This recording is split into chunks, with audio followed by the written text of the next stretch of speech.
আব্বু, তরকারি তরকারি চুরি করে খাইছো?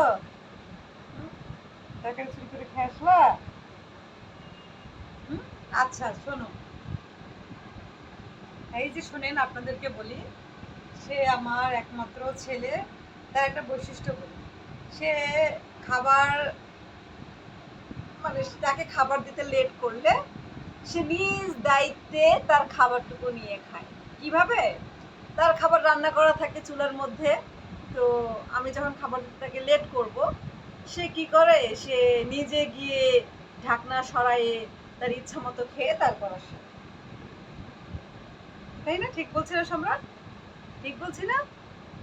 বলো, সবাইকে বলো, এখন কি করে আসলা তুমি? কি করে আসলা বলো?